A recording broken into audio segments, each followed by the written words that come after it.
Olá, seja muito bem-vindo a mais um vídeo aqui no canal, onde a gente fala um pouquinho sobre educação e hoje especificamente eu vou falar de educação infantil, porque esse é um assunto que não se esgota. A gente sempre tem o que falar, o que acrescentar com relação à educação infantil. Meu nome é Patrícia Saraiva, se você já acompanha aqui no canal, seja muito bem-vindo a mais esse vídeo. Se você é novo por aqui, eu vou te convidar a curtir, compartilhar e levar esse conteúdo para mais pessoas. Mas antes, tem um vídeo aqui no canal onde eu falo um pouquinho sobre mim, tem outros temas, te convido a dar uma olhadinha lá, mas fica aqui comigo que hoje a gente vai falar um pouquinho mais sobre educação infantil e eu quero trazer aqui um ponto de o que a faculdade, o que a nossa formação não ensina com relação à educação infantil. Na faculdade a gente vê muitas teorias e muitas abordagens e elas são sim importantes, só que elas não são suficientes, né? Se eu penso que para trabalhar com as crianças, já que eles são pequenos, estão em formação, a minha única abordagem tem que ser a desenvolvimentista, eu vou acabar me prendendo somente a um aspecto ou dois desse ser humano que está ali em formação. Se eu olho para essa faixa etária só pela perspectiva de uma teoria, né, que vai falar mais de afetividade ou que vai falar mais de interação social, eu estou olhando de novo somente para esse ser humano que está em formação num único aspecto, num único ponto, um ou dois ali. Mas o ser humano ele é muito mais que isso, né? Ele tem muitos aspectos, muitas dimensões. Nós, seres humanos, somos seres muito complexos. Isso é fato, isso é certo.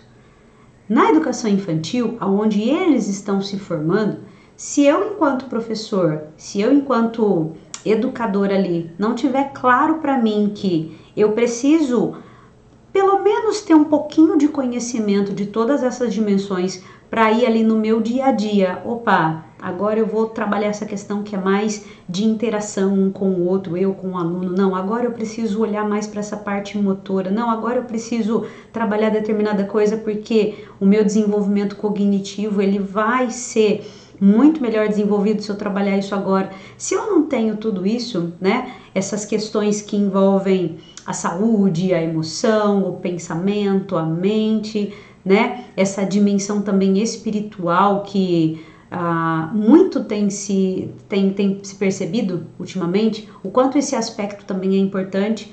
E entenda, quando a gente fala de dimensão espiritual, formação espiritual, eu não estou falando especificamente de religião, não estou falando especificamente de crenças. Na verdade, não tem a ver com isso. Quando a gente fala de uma dimensão espiritual, a gente fala de uma dimensão que ela não é concreta, né? Eu poderia pensar e colocar essa formação espiritual com as coisas que nós temos na nossa mente, né? As nossas memórias, os nossos pensamentos.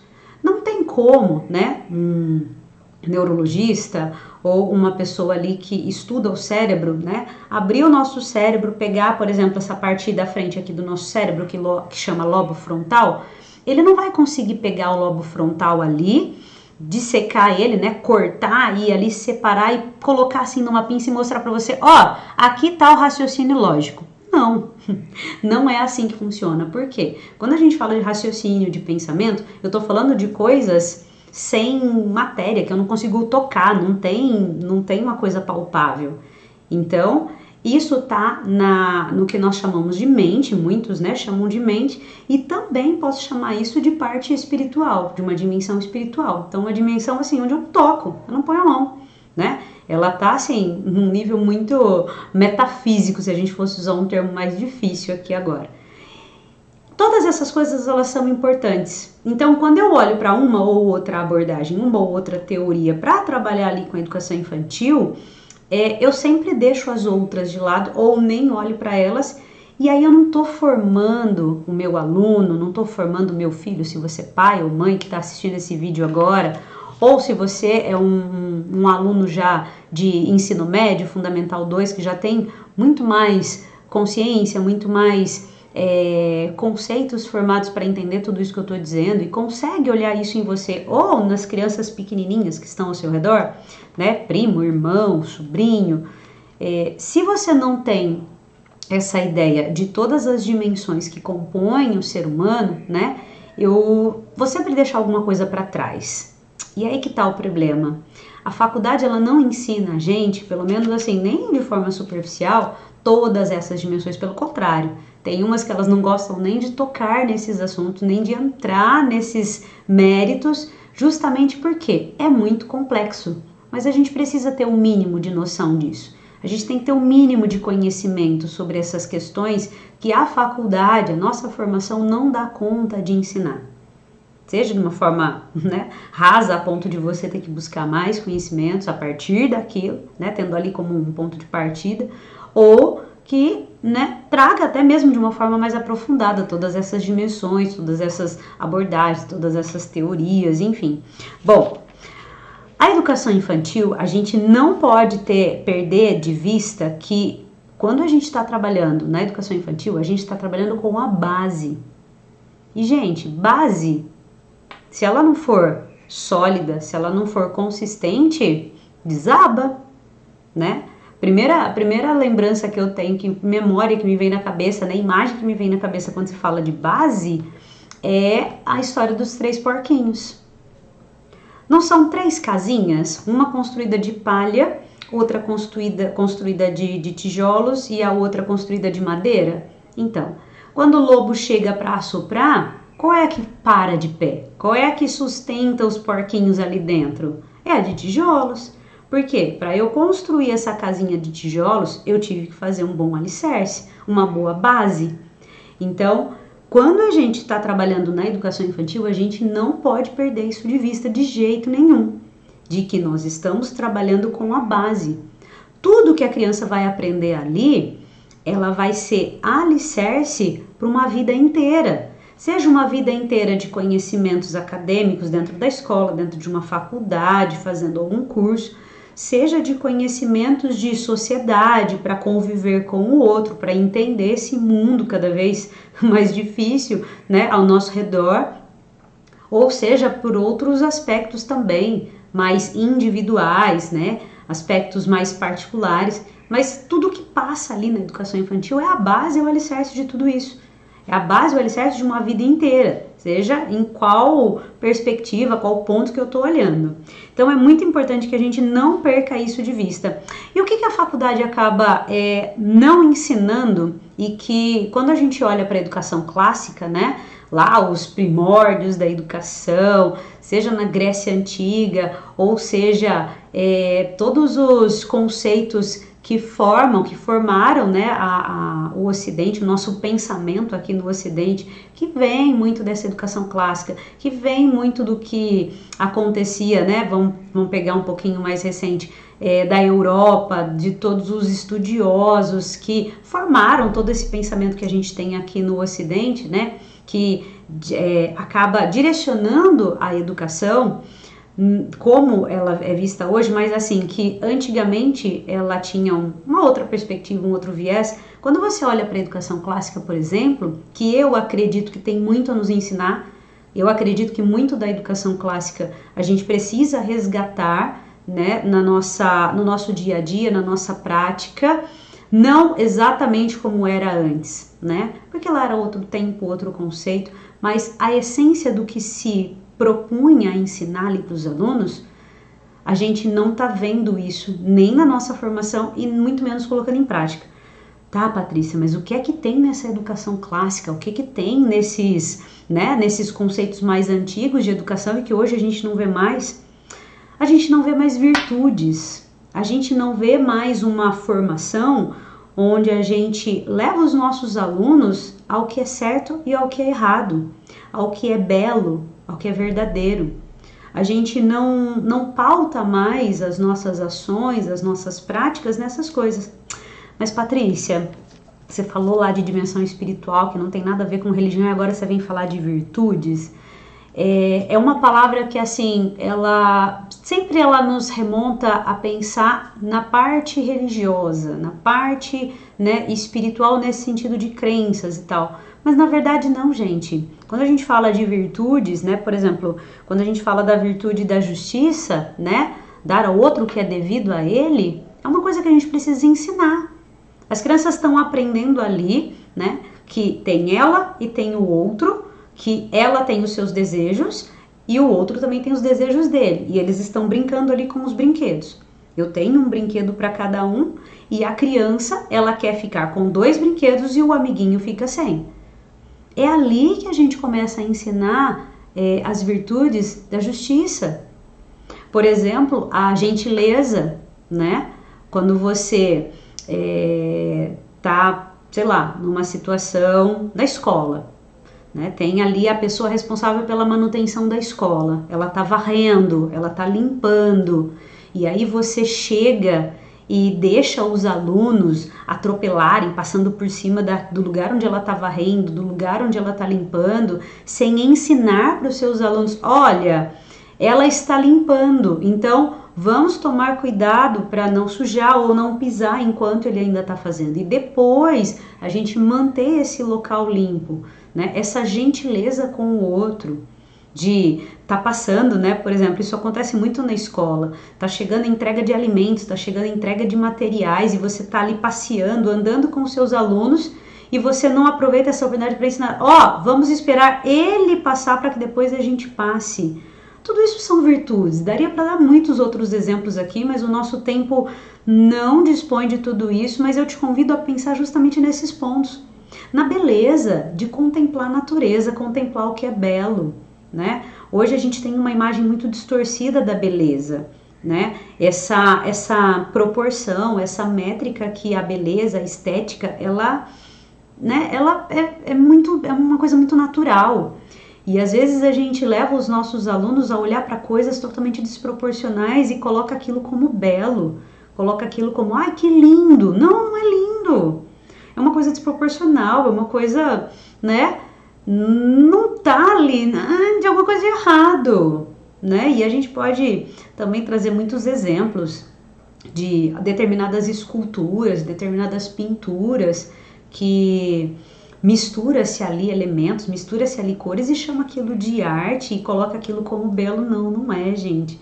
Eu tive a experiência há uns meses atrás, né, em 2022, de ir para Brasília e visitei o museu, né, ali perto da Biblioteca Nacional, e tinha uma exposição ali de esculturas no andar superior, e eu olhava para algumas esculturas ali, sabe, com coisas desproporcionais, e as pessoas, que lindo, que beleza, que criatividade, que feio, que coisa mais estranha, sabe, misturar partes de corpo de um animal e colocar elementos, sabe, que eu encontraria, por exemplo, numa lata de lixo, e aquilo ali colocado junto com o corpo daquele animal, e aí algumas coisas ali abstratas.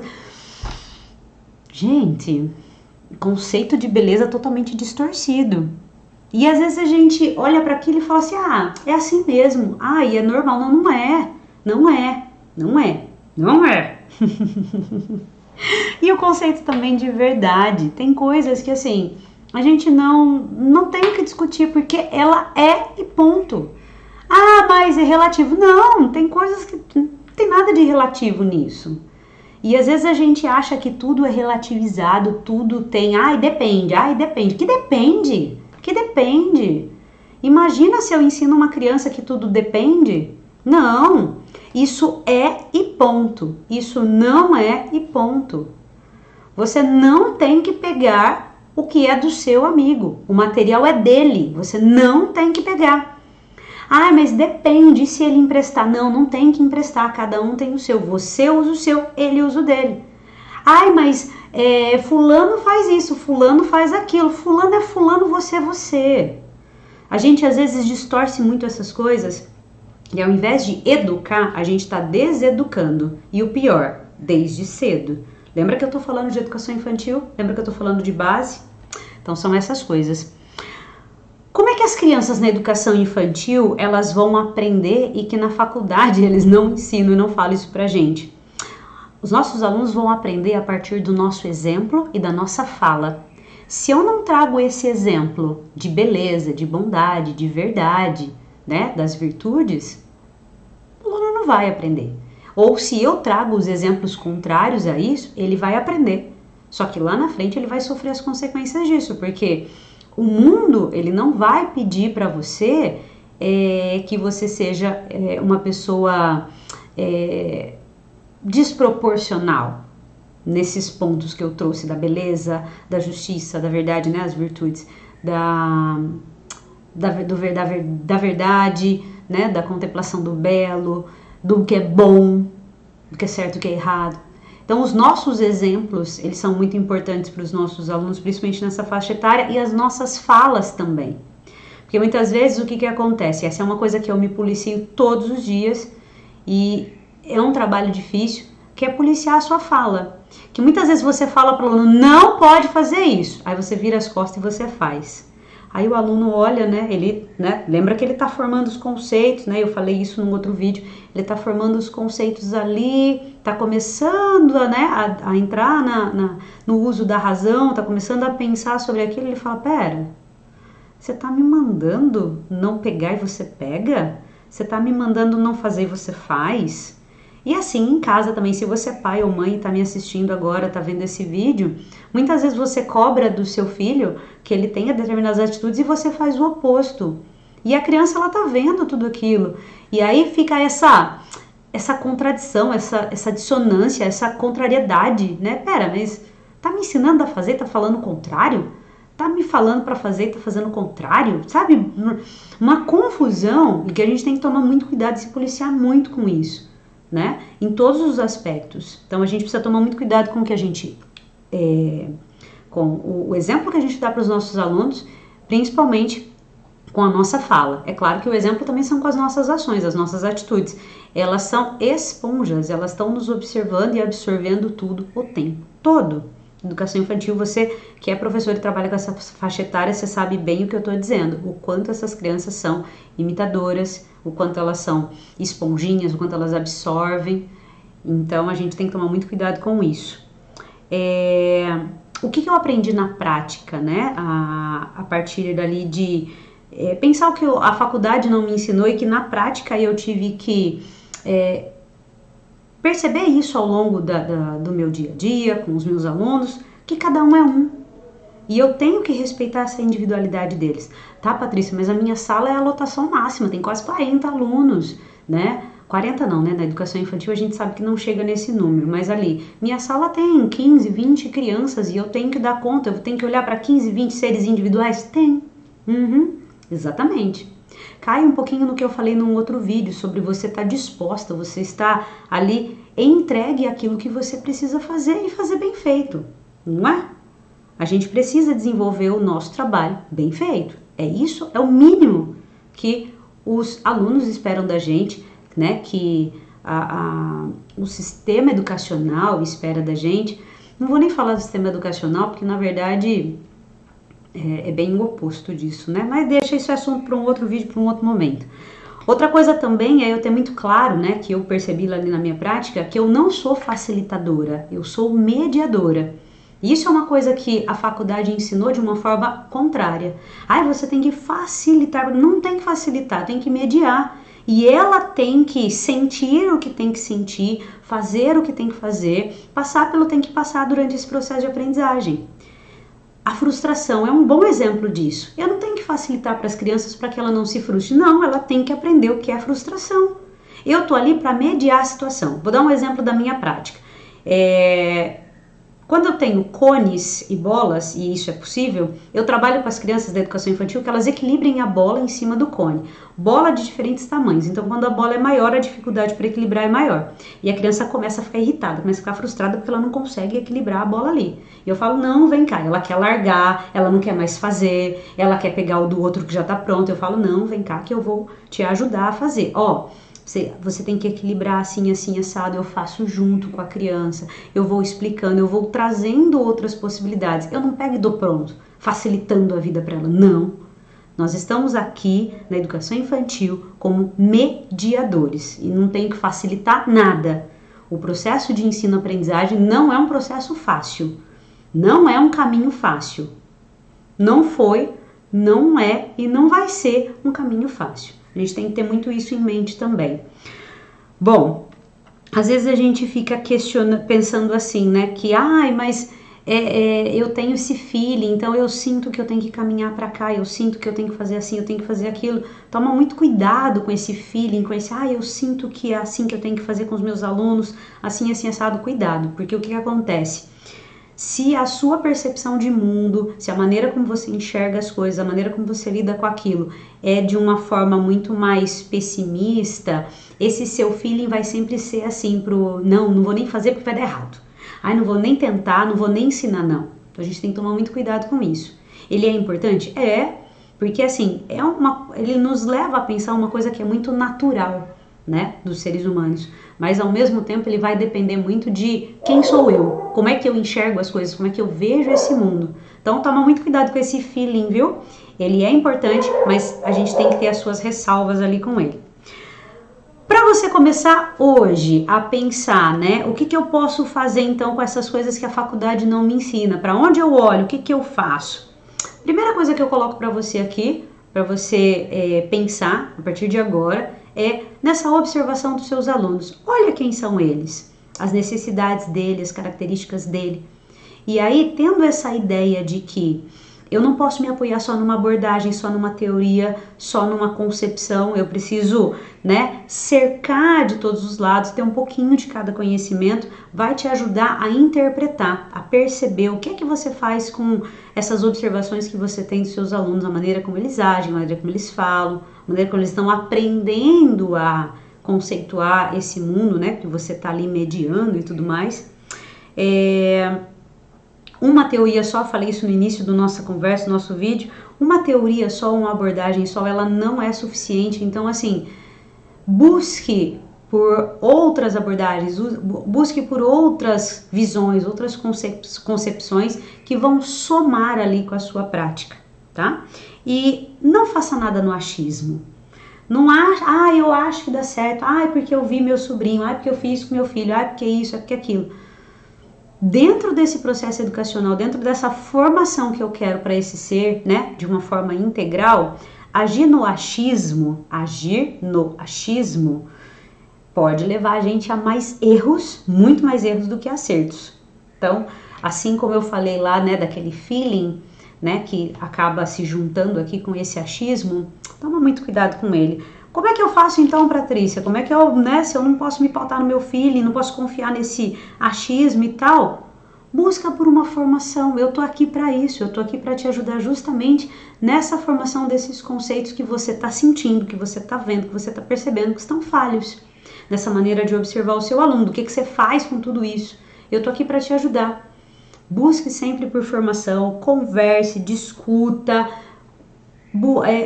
procure outras pessoas, procure sempre que você achar essa necessidade, né? E conte comigo, eu tô aqui para isso. Então, dentro dessas coisas, né? Dessas necessidades que eu enxergo sendo importantes que a faculdade não ensina, trouxe aqui para vocês alguns pontos.